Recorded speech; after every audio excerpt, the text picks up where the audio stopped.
All right. Comparing my Simpsons theme to the original theme, or it could be the other way around, comparing the original Simpsons theme to my theme.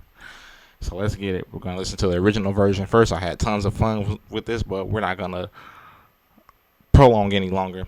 Let's get right into it. Here we go.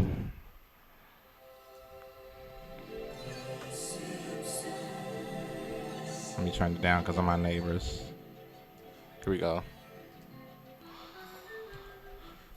That's the thing about doing videos late. You can't really freaking do it full blast and volume.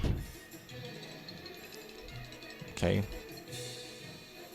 So if it's one thing I noticed right off bat, is just not a lot of reverb in the original.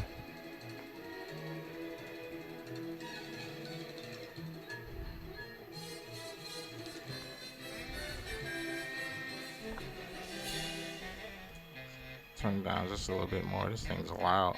Holy crap.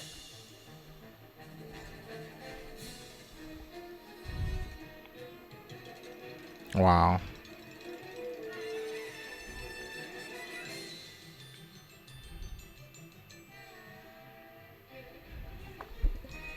I definitely didn't do that scale. I did something completely different.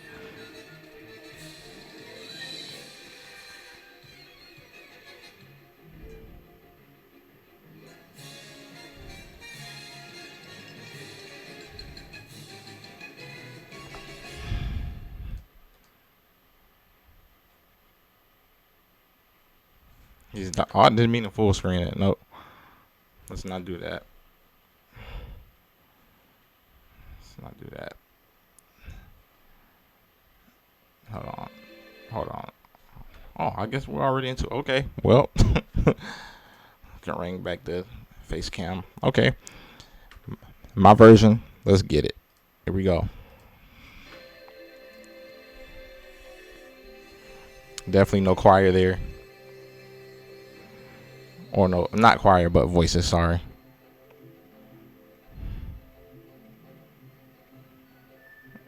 I don't know, why does it seem like my woodwinds are a little bit more quieter and those horns are way loud. Way louder. Did I almost just say Lorns?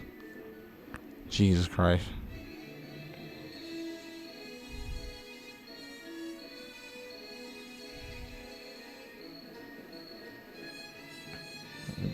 This was tons of fun, by the way. But this saxophone part was cringe. I don't know what I thought I was doing.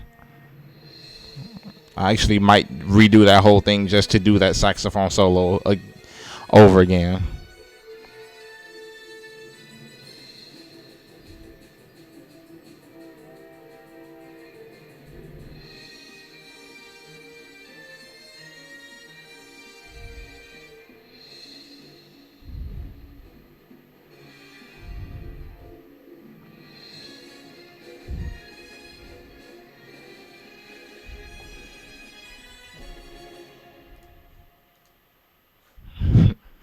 And there you guys have it, man. That's my version versus Danny Elfman's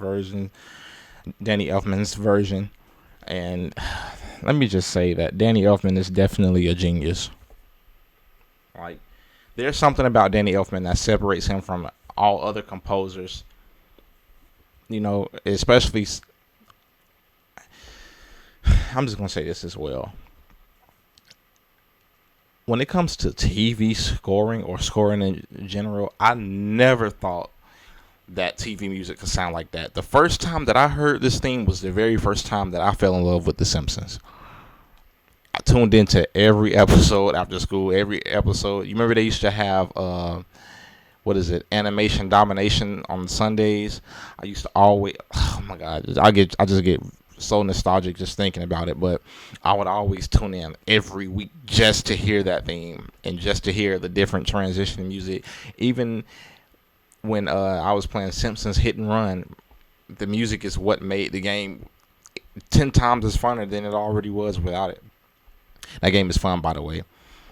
For those of you who have played it, if you know, you know. But Danny Elfman definitely revolutionized scoring, not just for TV, for movies as well.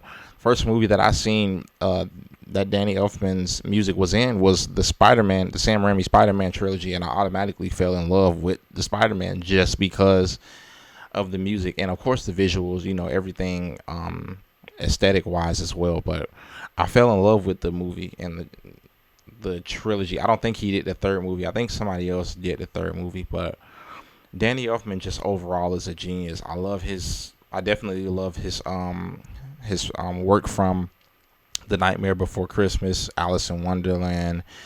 Um, just all around, Danny Elfman just has this, peculiar mind, bro. He has this peculiarness about himself, and he was very intentional about this theme. And he actually has an interview up on YouTube Shorts that actually explains how he came up with the Simpsons theme, which is an amazing story, by the way, or interesting story, by the way. It's not some long length story, but it's amazing nonetheless. But it's important to keep the integrity and be intentional about everything you do, especially as a music producer and somebody that's scoring. I can tell that he definitely knew what direction the director wanted to go in, the producer wanted to go in. It's important that we keep these things in mind when we're doing these kinds of projects, or when a person does these kind of projects. Just like the same thing with John Williams, he's the master of being intentional when it comes to scoring, and Hans Zimmer as well. Just Alan Silvestri, my favorite composers, like off rip, those are my favorite composers. But it's definitely important that you be intentional about everything. But yeah, man, I mean, Danny Elfman's music, like, of course I wasn't able to articulate and get everything out, but it definitely sounds identical to me. And I'm not just saying that because it's not a bias, I'm not saying it because I created it or whatever, but it does sound insanely close to it. And that's the beauty of Complete 13 Ultimate. No, I'm not sponsored by them. This is not my attempt to do an advertisement, but, well, we can call it that. But Complete 13 Ultimate, Native Instruments, Contact, all of that is by far, I don't care about any other VSTs that's not even Contact or Complete related.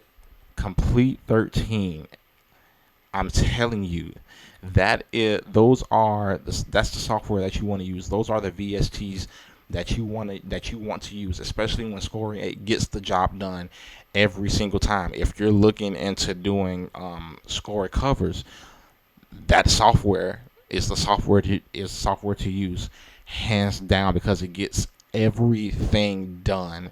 Your workflow is easy. You don't have to scramble to find what you want. Everything is literally right there, and just at the click of a button, the click of a mouse.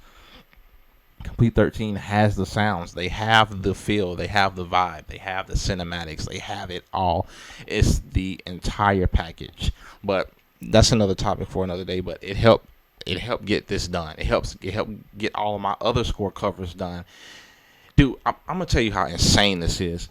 Dude, I literally would upload a video, right? And just because of how accurate that those sounds are, and that they're recorded by real people, I have gotten, like, I didn't get copyright struck, but I literally got copyright claims on my videos simply because of how insanely and scarily close they sound to the original. I kid you not. Like the day I uploaded, oh no, I told y'all that already about when I uploaded How to Train Your Dragon. And I got copyrighted strike for that. And then I got copyrighted strike for, I think, one of the Chucky themes that I did, the Chucky main theme. The Child's Play 2019 main theme. I think I got copyright strike for that. And then I got copyright not copyright strike. I got a copyright claim, copyright claim for the flight cover that I did, and so on, etc. All that stuff. But that just goes to show you that, like I said in the last video, you're doing something right. If you ever get into this again, if you ever get into doing score covers and that happens, don't worry about it, because don't look at it from a bad angle. Look at it like, oh wow, it sounds that close, that means I did something right. I kept the integrity of what was going on originally. But Yeah, I'm definitely gonna be sure to keep you guys updated in the community posts. Keep letting you guys know what content is coming next. Many surprises along the way, and I didn't forget. I'm still doing the Living Dead Girl. Um, I don't know if I told you guys that already, but I'm doing Living Dead Girl, and then one of the things that I'm gonna be doing, and by the way, it's a Chucky medley. By the way, it's gonna be the Cedar Chucky theme, followed up by all other Chucky themes. And then I'm thinking about doing a Chucky tribute video, like so it's gonna be amazing. And I have even decided that I have more stuff that I want to do concerning Chucky as well, and even more horror themes and more horror oriented stuff. And so I plan on doing that. But I enjoyed the company, man. This was fun. Doing a comparison, this was fun making it in the process. Even though it was short, powerful, and I had to dissect. But nonetheless, it was fun.